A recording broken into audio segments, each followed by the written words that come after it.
Shall we bow our heads for prayer? Eternal and loving Father, what a joy it is to come into your presence, to study the Word which you gave us through the power of the Holy Spirit. We ask that as we study about history's invisible guide, that your Spirit will show us that this world is not composed of a series of disconnected events, but that you are seated on the throne of the universe, guiding and controlling everything to your intended end. We ask that you will help us to understand how this applies to our own personal walk with you. And we thank you for hearing our prayer, for we ask it in Jesus' name. Amen. Why do bad things happen to good people? Why do calamities afflict our lives? Why many times do our lives appear to be out of control with no guiding force? Well, in our subject today, we are going to study about history's invisible guide. And we're going to notice that history generally, and our lives specifically, are not composed of disconnected events that have no relation one to another. We're going to see that in this world and in each of our lives, there are two forces struggling to gain dominion and power. And we're going to notice that even though many times bad things happen to good people, God ultimately will use those bad things and he will turn them into good. But it's only as we look back on our lives that we understand this. When we're looking forwards and we're going through these trials, it's difficult many times for us to understand exactly what is happening. Now we're going to study this subject from the perspective of a wonderful story that we find towards the end of the book of Genesis. It's the story of Joseph. I don't see any story in the Bible that speaks about God's providence in such a marvelous way as the story of Joseph. Now, it probably would be a good idea for us to examine, first of all, the home life of Joseph. You know, we live in a world today where people have a tendency of passing the buck and blaming other people, blaming circumstances, blaming heredity, blaming the environment for the things that happen in their lives. But as we look at the life of Joseph, we discover that Joseph had a less than ideal heredity, he had a less than ideal environment, and less than ideal circumstances in his home. And yet, Joseph cooperated with God, and the end of the story is absolutely glorious. Now let's talk a little bit about the family life of Joseph. As you know, Jacob was deceived into marrying Leah, but he did not love Leah. And the Bible tells us that Leah, with Jacob, had 4 sons. Let's read about this in Genesis chapter 29 and verse 30. Genesis 29 and verse 30. It says here, "Then Jacob also went in to Rachel, and he also loved Rachel more than Leah. And he served with Laban still another 7 years." Can you imagine what it was like to live with a husband that really did not love you?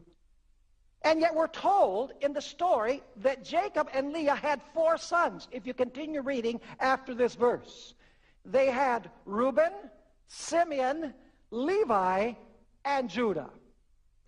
Of course, Jacob later married Rachel.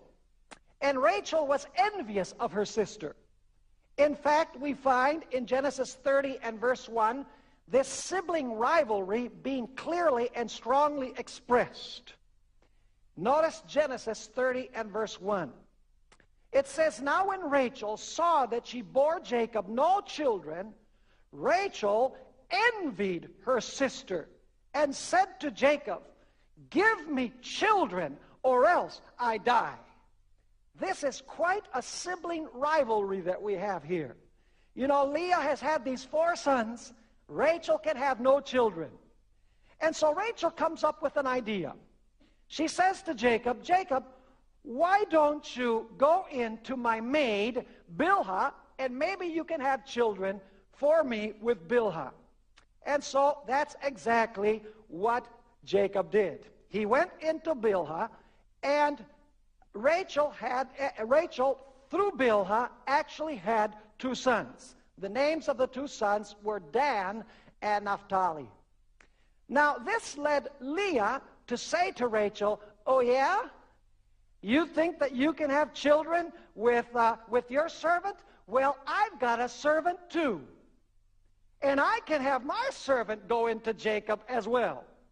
And so we find in Genesis chapter 30 and verse 9, when Leah saw that she had stopped bearing, she took Zilpah, her maid, and gave her to Jacob as a wife. And now Jacob has with Zilpah, the servant of Leah, the following sons: Gad and Asher. But Rachel still did not have sons of her own. And so at this point you'll notice that these 2 sisters are struggling against each other. This tremendous rivalry. And Leah rubs it in Rachel's face that she has children and Rachel doesn't have her own children. Now it's interesting that after Leah has 2 sons with Zilpah, Gad and Asher, that Leah actually bore 3 more children. This is found in Genesis chapter 30 and verses 18 through 21. It says there, Leah said, "God has given me my wages, because I have given my maid to my husband." So she called his name Issachar. Then Leah conceived again and bore Jacob a 6th son.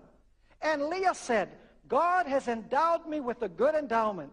Now my husband will dwell with me, because I have borne him 6 sons. So she called his name Zebulun. Afterward, she bore a daughter and called her name Dinah. So at this point, Leah has had 7 children of her own and 2 children with her servant. And Rachel has only had 2 children with her servant. And of course, Rachel is envious of her sister. But God, according to this story, eventually opened Rachel's womb and gave her 2 children. Let's read about it in Genesis chapter 30 and verses 22 to 24. The first of these, of course, was Joseph. It says, "Then God remembered Rachel, and God listened to her husband and opened her womb. And she conceived and bore a son, and said, 'God has taken away my reproach.' So she called his name Joseph and said, 'The Lord shall add to me another son.'" And so now Rachel has Joseph, but God has told her that she's going to have another son. And we find in Genesis chapter 35 and verse 18 that Rachel has her 2nd son. His name, by the way, is Benjamin, the youngest of all of the brothers. It says there in Genesis 35 and verse 18, "And so it was, as her soul was departing, for she died, that she called his name Benoni, but his father called him Benjamin." Now, can you imagine what it must have been like to sit at the dinner table in this household? Jacob, who has 2 wives and 2 concubines, all sitting at the table with their 13 children. Can you imagine what Rachel's children must have said? Joseph and Benjamin must have said to Leah's sons, "You know, our dad doesn't love your mom as much as he loves our mom." And you can imagine the rivalry between these young men and among these wives. It was warfare. It was the worst type of environment. And then, of course, as the brothers of Joseph grew up, we find several of them with serious, very serious character flaws. For example, Joseph grows up in an environment where Simeon and Levi are cold-blooded murderers. You can read the story of Shechem. Amazing how they had all of the men of Shechem circumcised, and then when they were in the utmost pain on the third day, they turned against them and killed every man in that city. Cold-blooded murderers. You have Reuben, who was guilty of incest. You have Judah, who slept with a prostitute. You have also Reuben, who had the backbone of a jellyfish when it came to delivering Joseph from the wrath of his brothers. You had a dysfunctional group of brothers in this family. And this is the household in which Joseph grew up. So don't blame heredity. Don't blame the environment. Don't blame circumstances for the way in which your life moves. Because we can thrive in the best of circumstances like Joseph did.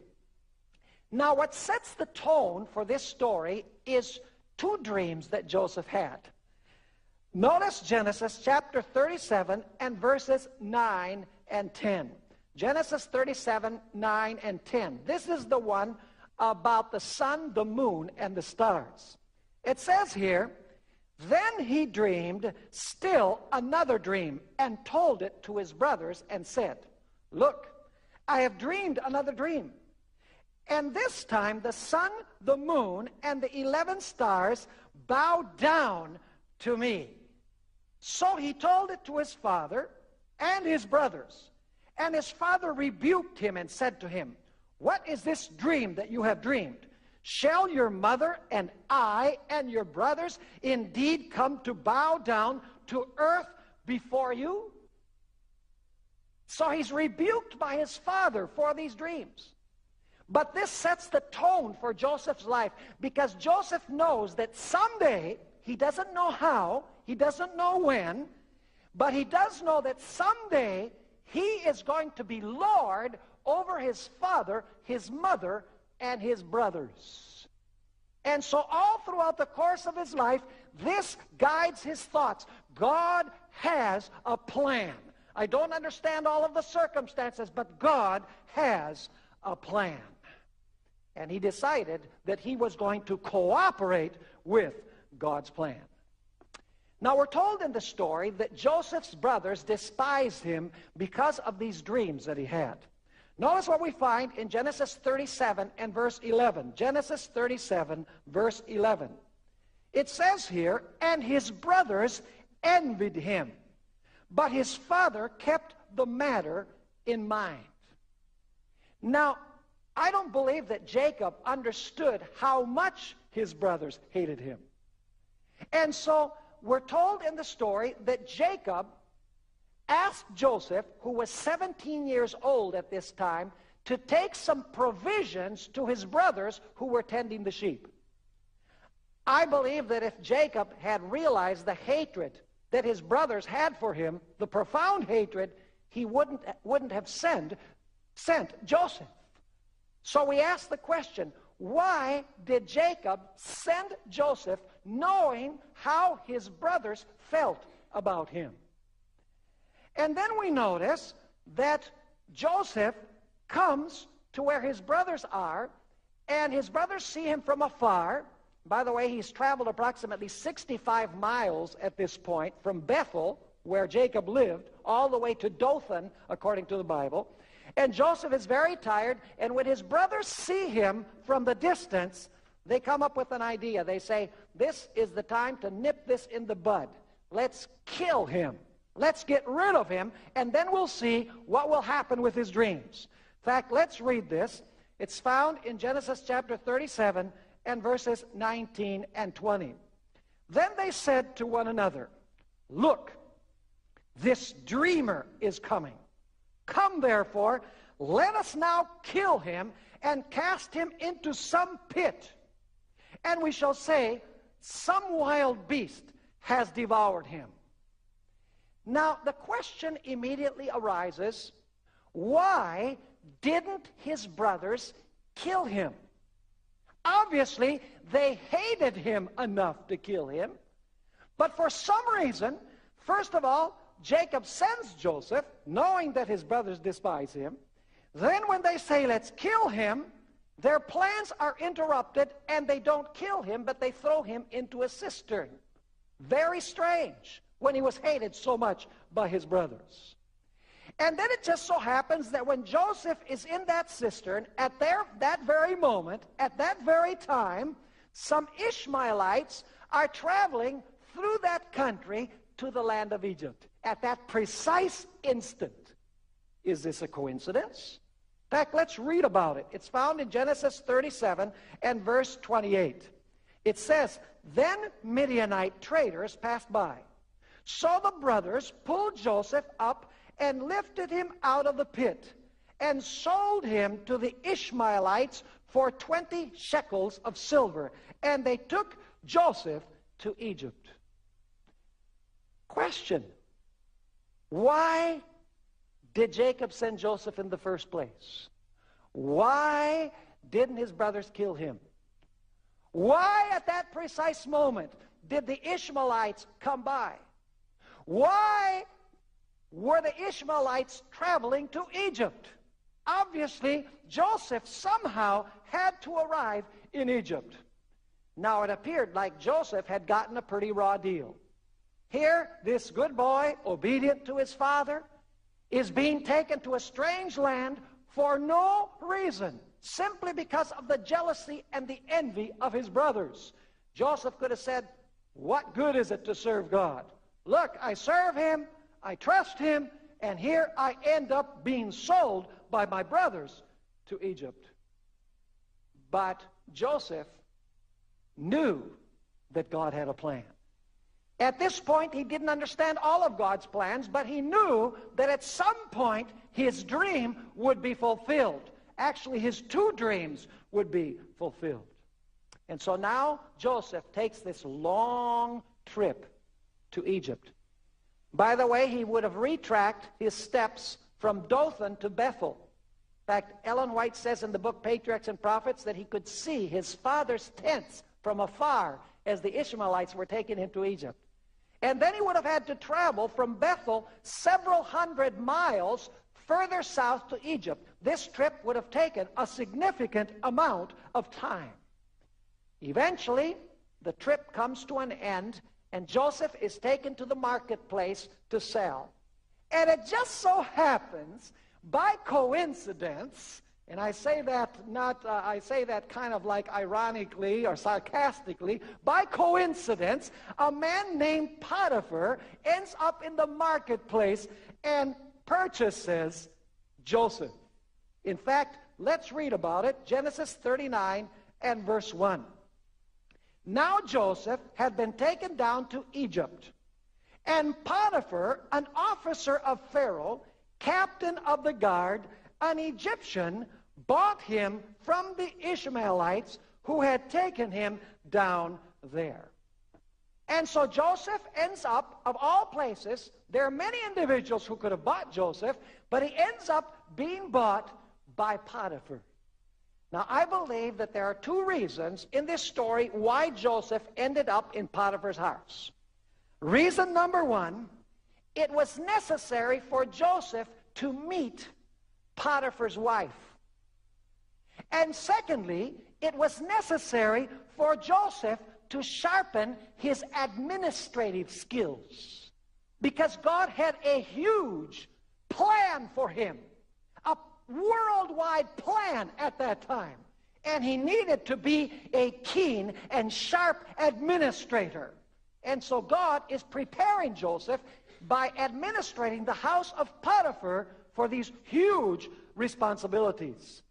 In fact, we're told in Genesis chapter 39 and verses 2 and 3, the Lord was with Joseph, and he was a successful man, and he was in the house of his master, the Egyptian.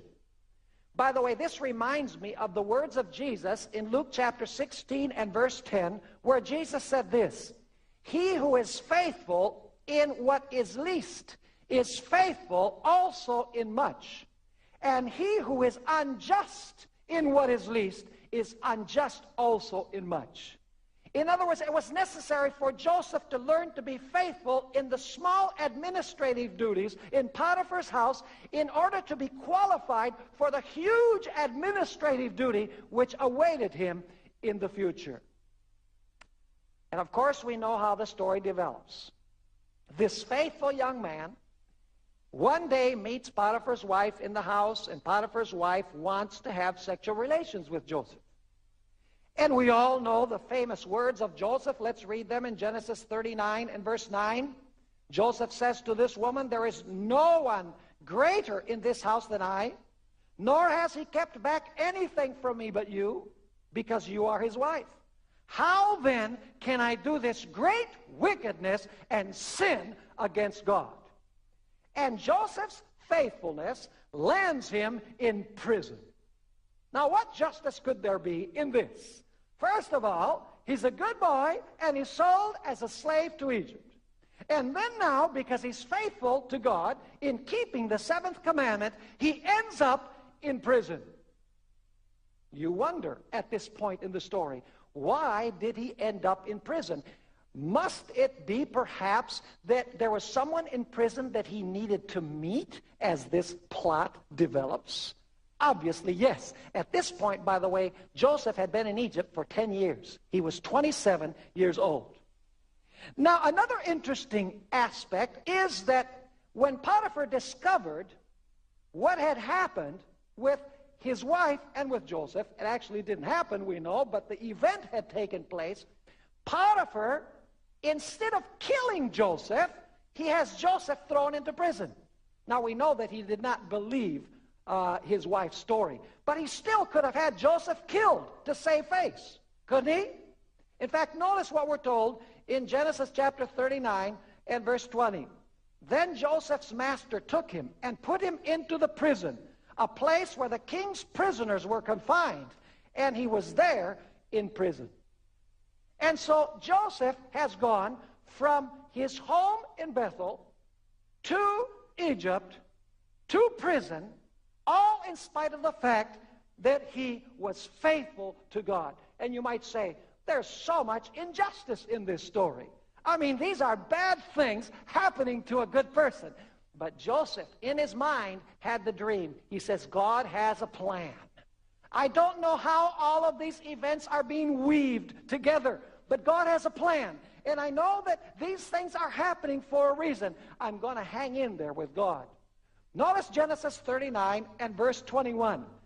It says there, "But the Lord was with Joseph and showed him mercy. And he gave him favor in the sight of the keeper of the prison." And you say, yeah, right, the Lord was with Joseph. Where was God when he was sold as a slave to Egypt? Where was God when he was thrown into prison? You mean to say that God was with Joseph and he had mercy with Joseph? That's what the story says, because God had a plan. Now, by Joseph being in prison, he was able to further sharpen his administrative skills. You see, God had a purpose in allowing Joseph to go to prison. He needed to be polished for the duties that God had for him in the future. Notice Genesis 39 and verses 22 and 23. It says, "And the keeper of the prison committed to Joseph's hand all the prisoners who were in the prison." Whatever they did there, it was his doing.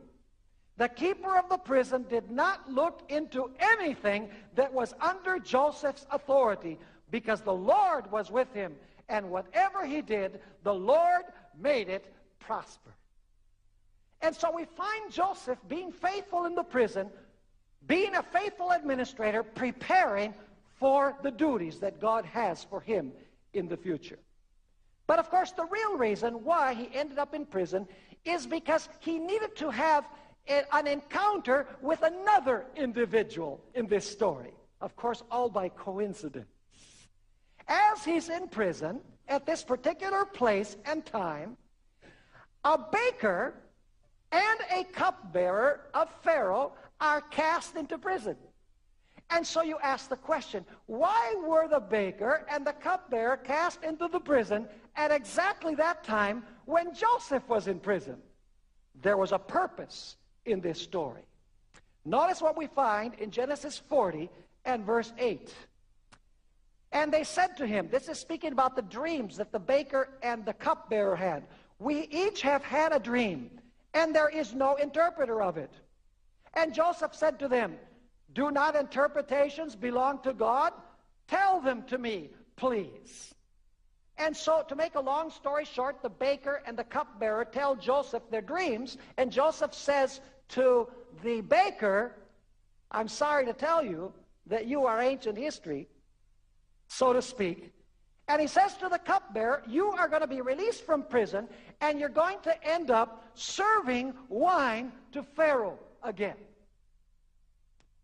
And then Joseph says in Genesis 40 and verse 14 to the cupbearer these words, but remember me when it is well with you, and please show kindness to me.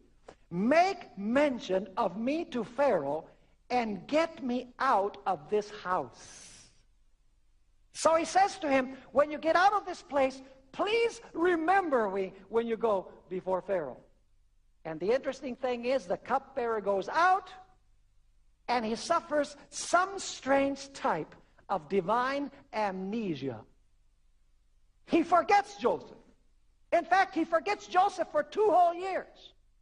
Why did he forget Joseph for 2 years? It wasn't simple forgetfulness. It's just that it was not time yet in God's calendar to act. You see, at this point, the cupbearer knew that there was someone who could interpret dreams. That was the important point. 2 years go by, and Pharaoh has 2 dreams. During those 2 years, Joseph patiently fulfilled his duties in the prison, knowing that God would intervene. And so Pharaoh has 2 dreams, the dreams of the stocks and the dreams of the cows.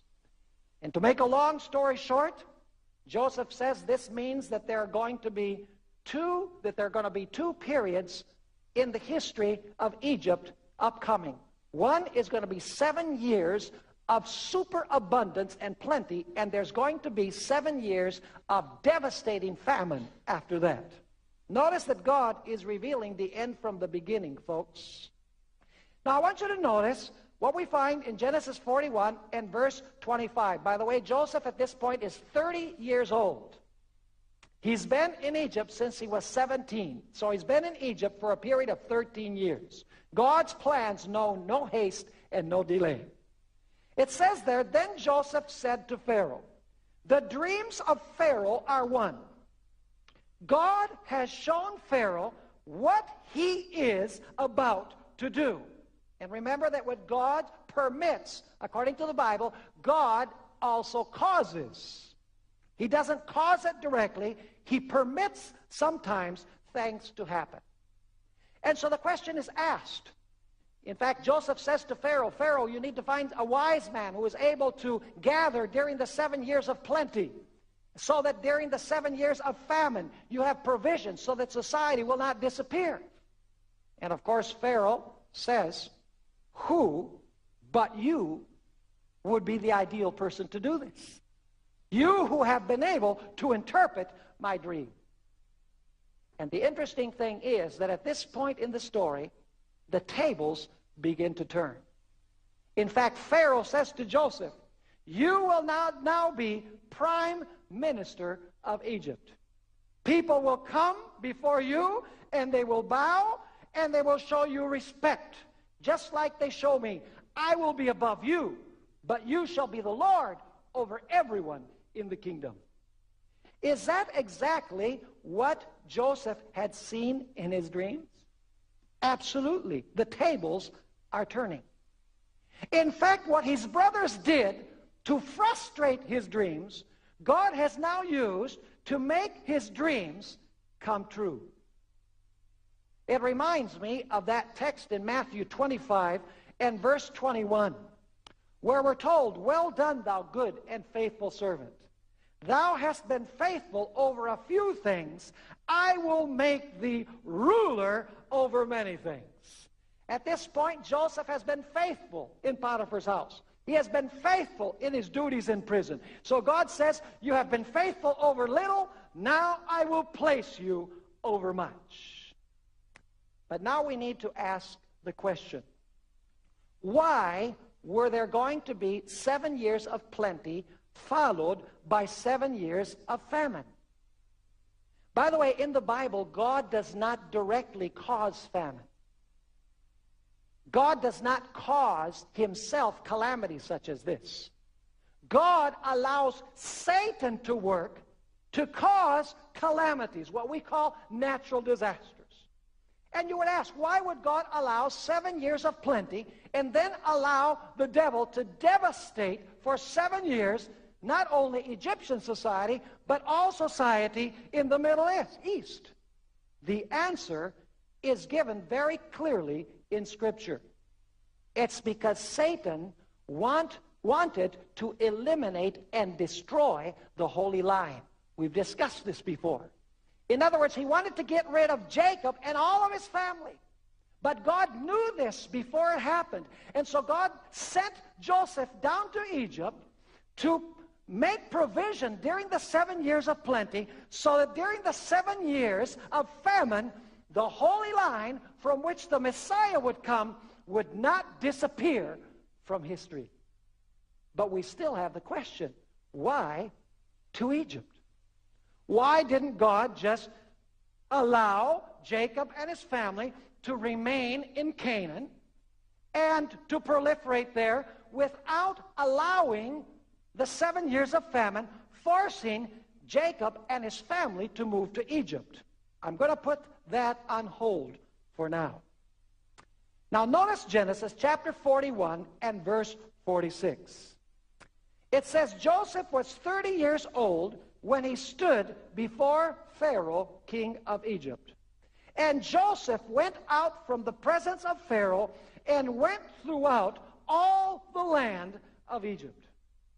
Let me ask you, was the experience of Joseph in Potiphar's house and in administrating the prison an invaluable resource to Joseph now when he had to organize the gathering in of the grain from all of the land of Egypt to save all of civilization at that time? Obviously, he sharpened his skills for this huge responsibility which God now had for him. Notice Genesis chapter 41, verse 57. This famine not only afflicted Egypt, it afflicted Palestine. It says in verse 57 of Genesis 41, so all countries came to Joseph in Egypt to buy grain, because the famine was severe in all lands. And so, Jacob says to his sons, sons, I want you to go down to Egypt because I hear that there's provision down there. Interesting.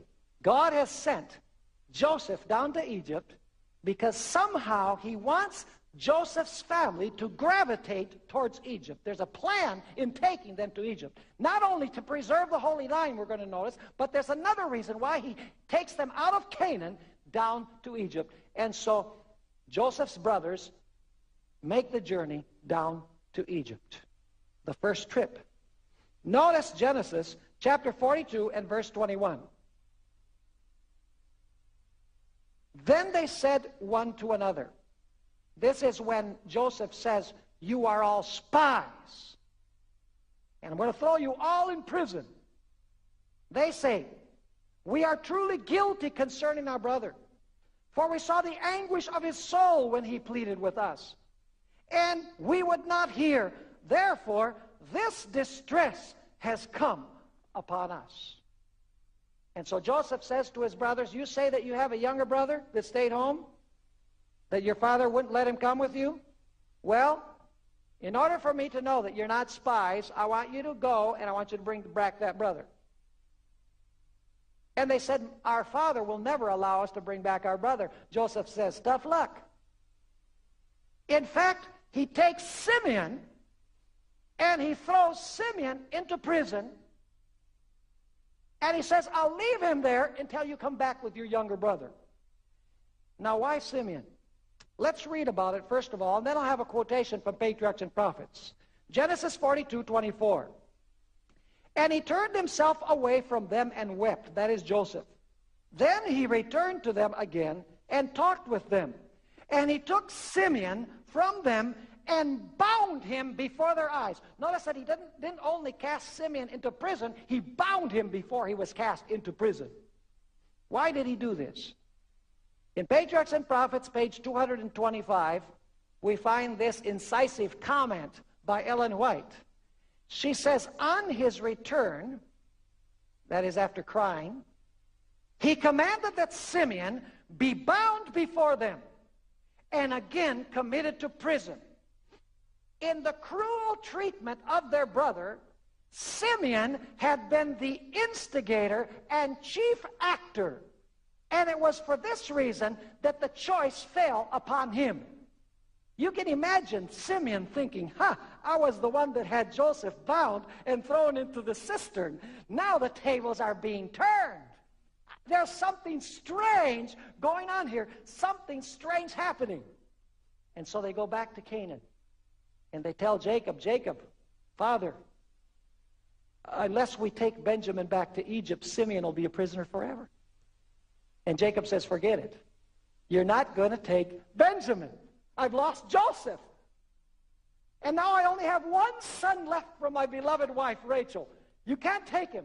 But eventually, they're suffering so much hunger that Jacob decides to send Benjamin with his brothers.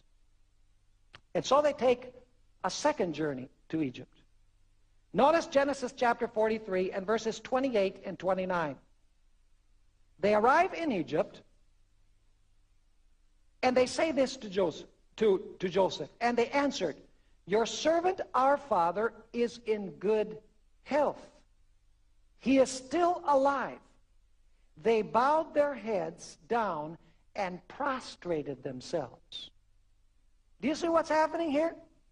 What the brothers did to try and keep the dream from being fulfilled, now their very action has fulfilled the dream, or the dreams that Joseph had. And so they bow before him. And we're told in Genesis 43 and verse 33 that Joseph sits them at his table by order of age. Now, they know that something really strange is going on here. Joseph is leading them to think. It says in Genesis 43, verse 33, and they sat before him, the firstborn according to his birthright, and the youngest according to his youth, and the men looked in astonishment at one another. What is this, that this individual knows how to sit us in the order of our age? But it gets even more interesting. We're told in Genesis 43 and verse 34 that Joseph gave Benjamin 5 helpings of food compared to his brothers. Notice what we find there. Genesis 43 verse 34. Then he took servings to them from before him. But Benjamin's serving was 5 times as much as any of theirs. So they drank and were merry with him. Why did Joseph do this? Because he wanted to see if they were still jealous and envious. But it says that they're happy. They don't mind that Benjamin has 5 times the helpings that they have. And so Joseph is saying, these individuals have gone through a conversion experience. They've been changed by this ordeal. Imagine, folks, for so many years hiding this lie from their father. Terrible. And seeing their father suffer, thinking that Joseph has died, and the guilt that goes along with it. And now they see these things happening. They don't care if Benjamin has 5 times the food that they have. And then, of course, you know the story. In Genesis 44, verses 12 and 13, they start their trip home. Joseph has had his cup placed in the sack of Benjamin. Notice how this is picked up in Genesis 44, 12 and 13. So he searched. He began with the oldest and left off with the youngest. And the cup was found in Benjamin's sack. And so they're all taken back. And now you can imagine the pain and the sorrow that the brothers are feeling. They're saying, our father has lost Joseph, and now he's going to lose Benjamin. And so they're taken back to where Joseph is. And Joseph says, why have you dealt with me this way? And he says it in a very harsh way. And the brothers begin begging for the life of Benjamin. And in fact, Judah says to Joseph, why don't you just keep me as a slave and let Benjamin go back to my father? Because if my father knows that he's lost another son by Rachel, it's going to break his heart and he's going to die. The brothers have gone through a tremendous conversion experience. There's no more envy. There's no more jealousy. They feel the pain of their father. Joseph is trying to calibrate them to understand how they feel at this point. And so Judah offers his life in place of the life of Benjamin. Now we still have that question that I left on the table. And that is, why was it even necessary for Jacob and his family to go down to Egypt?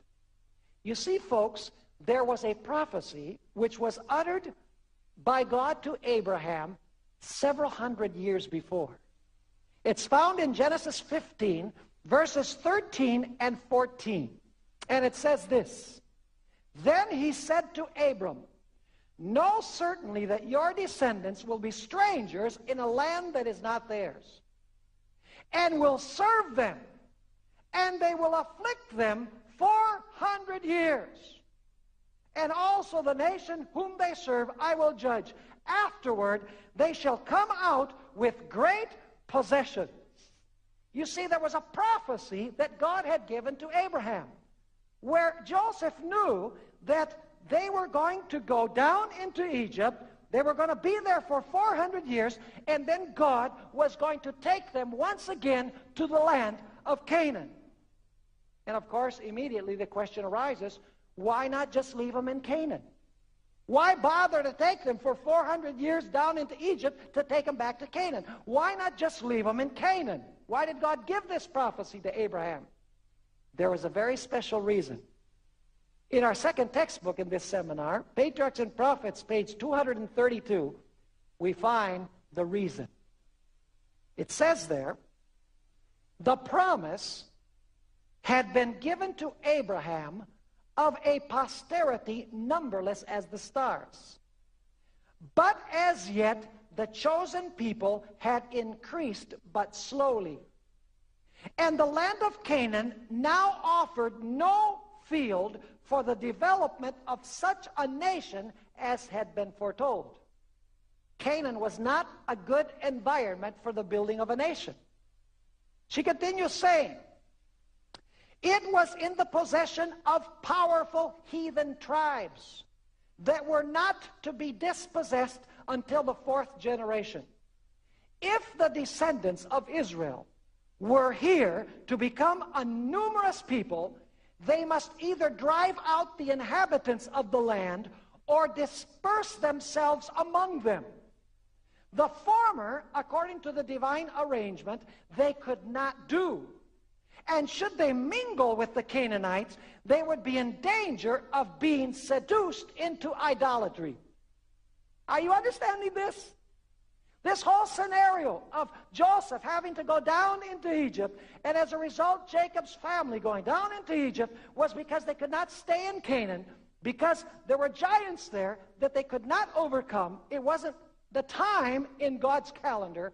And besides, if they had mixed with the Canaanites, they would have become corrupted by the Canaanites. She continues saying, Egypt, however, offered the conditions necessary to the fulfillment of the divine purpose. A section of country, well-watered and fertile, was open to them there, affording every advantage for their speedy increase. And of course, that was the land of Goshen. And now notice this. And the antipathy they must encounter in Egypt on account of their occupation, for every shepherd was an abomination to the Egyptians, would enable them to remain a distinct and separate people and would thus serve to shut them out from participation in the idolatry of Egypt. Are you understanding how God's plan is developing here? It took years and years for this plan to be fulfilled. And yet God's plan was fulfilled to the very letter. First of all, the holy line from which the Messiah would come was preserved. And secondly, Jacob and his family emigrated to Egypt, where they could live in Goshen, proliferate, grow in relative peace without becoming contaminated with the idolatrous practices of the Egyptians. Now let me ask you, as Joseph looked back upon his life, do you think he would say that it was worth it? You know, if you just think about the life of Joseph, from the time that his brothers took him and threw him into the cistern, I can imagine Joseph saying, oh, wow, what's going to happen now? He had the dream, and he had the prophecy given to Abraham in his mind, but he doesn't know exactly what's happening. But he cooperates with God. And step by step, God reveals to Joseph his plan, and Joseph cooperates with God. He walks step in step with God, because he knows that God has a plan. Someday, God will make him Lord, and in this way, he will save the holy line, and he will prepare the world for the coming of the Messiah. You see, folks, history is moving under the guidance of God's omniscient and omnipotent hand. And it's moving toward a specific goal. History is not an ebb and flow of unrelated events. History is being nudged forward by an invisible hand. If I choose to participate, God's plan will be fulfilled with me. If I choose not to participate, God's plan will be fulfilled anyway without me.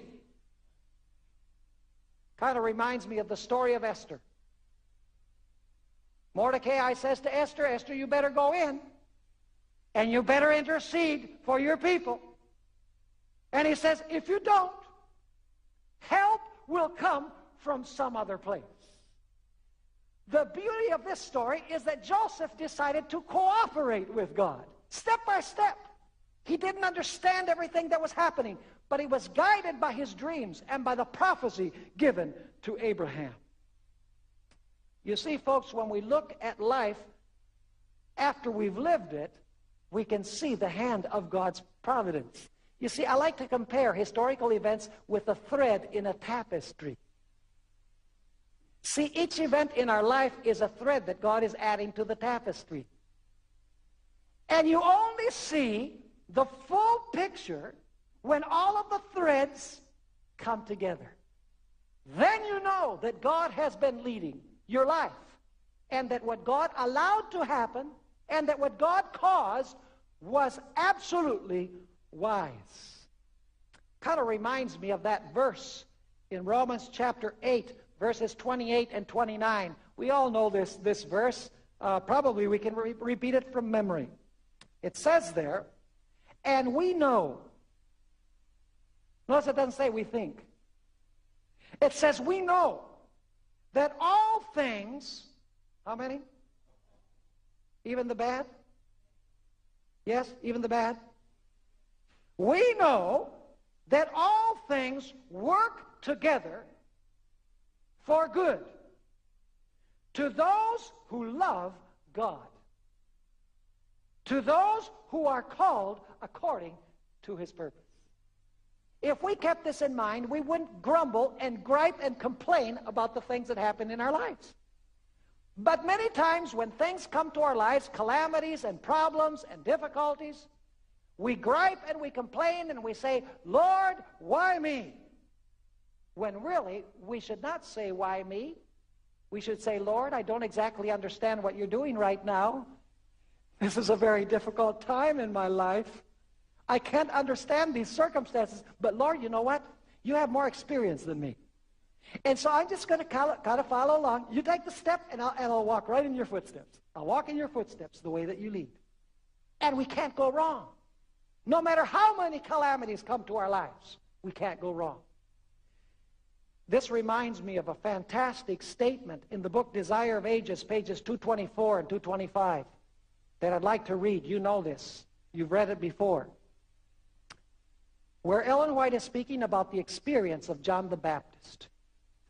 You know, you look at John the Baptist, he also was thrown into prison. Jesus never went to visit him.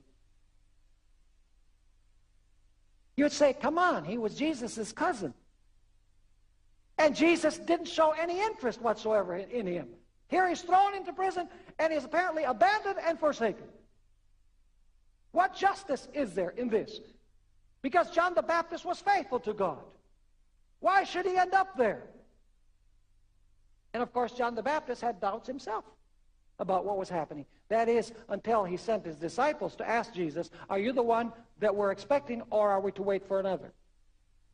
And Jesus didn't answer the question. He simply performed miracles that whole day. You can read it in Scripture. And at the end of the day, Jesus says to the disciples of John, now you go back and you tell John what you've seen. And when they told John what they had seen Jesus do, we find in Desire of Ages that John now had peace. He knew that Jesus was the promised Messiah. And he was willing to give his life. He was willing to die. And then Ellen White says that John the Baptist, by his death, became an inspiration to many others who would be martyred for their faith. In other words, he saved many people through his death, besides all of the people that he saved through the message that he imparted from God. In this context is where we find this statement in Desire of Ages, pages 224 and 25. God never leads his children. Excuse me? What does the word never mean? Is there anything in never you don't understand? God never leads his children. Otherwise, then they would choose to be led if they could see the end from the beginning and discern the glory of the purpose which they are fulfilling as co-workers with him. So if we could see if Joseph had been able to see the end from the beginning, do you think Joseph would have changed anything? He would not have changed one thing. He would have said, okay, Lord, we're walking together through these trials and tribulations. He would have chosen the very way that God chose for him. Because if we knew the end from the beginning, we would not choose any other way than the way which God has established for us. In another very significant statement, in Desire of Ages, page 208, this also is very well known. We find this marvelous statement, because some people say, well, you know, Jesus, he had a different nature than we have, you know, and he was closer to his Father than we are. And, you know, we start making excuses as to why Jesus could overcome and we can't overcome. Notice what Ellen White has to say in Desire of Ages 208. So utterly was Christ emptied of self that he made no plans for himself. Sounds kind of like Joseph, huh? Joseph made no plans for himself. Every day he said, Lord, you know, show me what you want me to do. Show me what your plans are. Choreograph my life.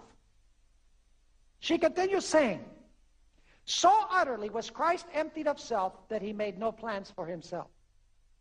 He accepted God's plans for him. And day by day, the Father unfolded his plans. By the way, the Lord's Prayer says, give us this week our daily bread. Thank you. It says, give us this day our daily bread. God does not reveal to us his plan in weeks or months or years. He reveals it in a day-to-day basis. And we're told here that Jesus made no plans for himself. Every day he said, Father, what are our plans today? Now you say, how does that affect us? Notice the last part of this statement. So, that means in the same manner, so should we depend upon God that our lives may be the simple, outworking of his will. Isn't that a marvelous statement? And the key is, so utterly was Christ emptied of self.